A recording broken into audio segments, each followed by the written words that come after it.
चीख रहा है, चीख सुनाने आई हूँ।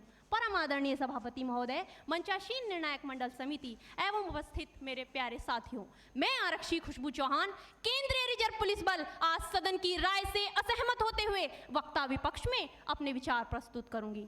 महोदय, दर्द हद से तब गुजरने लगता है जब मेरी आंखों के सामने ताज, पुलवामा, छत्तीसगढ़ में शहीद हुए जवानों के शत विशत अधजले शरीर के टुकड़े, रेत के टीलों से ऊपर जाती लाशों के ढेर और कश्मीर की खून से सनी लाल रंग की सड़कों के दृश्य सामने आते हैं। उस पर मेरे प्रतिपक्षी महोदय का कहना ये कि मानवाधिकारों की अनुपालना करते हुए देश से उग्रवाद और आतंकवाद को समाप्त किया जा सकता है। महोदय, अब तो हमारा तिरंगा झंडा भी हमसे ये पूछने लगा है कि क्या बात है भारत, आजकल फहराने से ज्यादा मैं कफन में दफनाने के क्यों काम आ रहा हूँ। महोदय, हृदय तो उस दिन फट गया जब बूढ़ी माँ अपने बेटे के चिथड़ों को देखकर बोली कि साहब, आप तो भर्ती में 1 इंच भी कम नहीं लेते, मैं आधा शरीर कैसे ले लूं।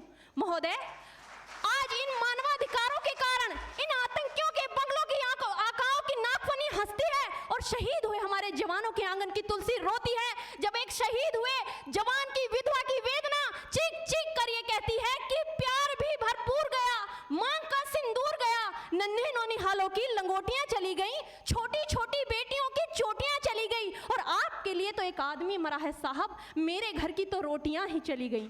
महोदय, किसी भी युद्ध को जीतने के लिए पहल करना सबसे ज्यादा आवश्यक है, क्योंकि इतिहास गवाह है कि पहल करके बड़े बड़े युद्धों के परिणाम बदल दिए गए हैं। परंतु आज मानवाधिकारों के कारण हमारे देश के जवान इस कदर बंधे हुए हैं कि अपनी ड्यूटी पर खड़े होकर भी वो आज पहल करने से डरते हैं, क्योंकि महोदय, भविष्य में उन्हें कटघरे में खड़े होने का डर सता रहा होता है। वो ये जानते हैं कि चाहे एक उग्रवादी की राइफल से निकलने वाली गोली को ये तय करना पड़े या ना पड़े कि वो किसे लगेगी, लेकिन हमारी राइफल से निकलने वाली हर गोली को ये निर्णय लेना पड़ता है कि चाहे वो किसी निर्दोष को लगे, दोषी को लगे या ना लगे, परंतु किसी निर्दोष को नहीं लगनी चाहिए। यदि ऐसा हुआ तो ना तो ये समाज हमें छोड़ेगा, ना ही तिल का ताड़ बनाने वाली ये मीडिया हमें छोड़ेगी। और महोदय, मानवाधिकार के तले किसी जवान को दबाकर युद्ध के मैदान में छोड़ देना कोई वीरता नहीं, एक आत्महत्या है। क्योंकि महोदय, फूल को श्रृंगार दो ये मुमकिन नहीं और एक वीर को झनकार दो ये मुमकिन नहीं। जो हाथ बांध दे सेना के, ऐसे मानवाधिकार का पालन संभव नहीं। महोदय, आज सत्यनिष्ठा के मार्ग पर चलते हुए भी हमारे देश का जवान इन आतंकवादियों, इन पत्थरबाजों से डरता है, क्योंकि वो जानता है कि उसकी राइफल से निकलने वाली गोली अगर टारगेट को हिट नहीं भी करेगी तो भी 400 मीटर तक जाएगी, और यदि इस बीच वो किसी निर्दोष को लग गई तो महोदय, हमें अपनी नौकरी से हाथ तक धोना पड़ सकता है। और महोदय, अपनी नौकरी को बचाने की खातिर एक जवान आज ये सोचता है कि चाहे सांप मरे या ना मरे, परंतु लाठी नहीं टूटनी चाहिए, क्योंकि आज हमारे देश के हालात कुछ ऐसे हो गए हैं कि चिरागों को हवाओं में उछाला जा रहा है, हवाओं पर भी रोब डाला जा रहा है। अरे हम ही तो बुनियाद है आंतरिक सुरक्षा की, और आज हमें ही नौकरी से निकाला जा रहा है।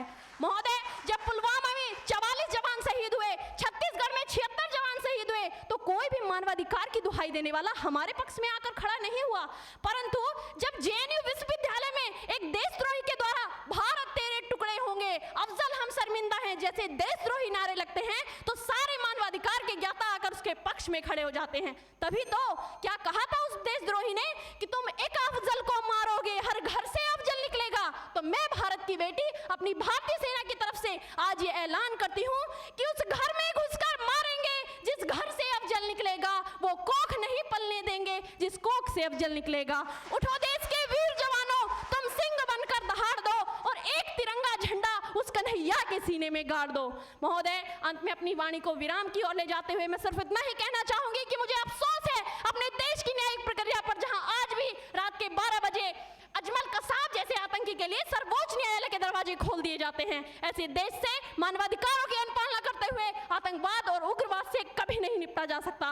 मानवाधिकार के नाम की दुहाइयां देने वालों, सीमा पर लड़ा नहीं जाता चरखों से शोलों के आगे, रामायण पढ़ी नहीं जाती सीमा पर गोलों के आगे। धरती के घोर कुहासे को एक सूरज ही हर सकता है, क्योंकि एटम बम से रक्षा केवल एटम बम ही कर सकता है। जय हिंद, जय भारत।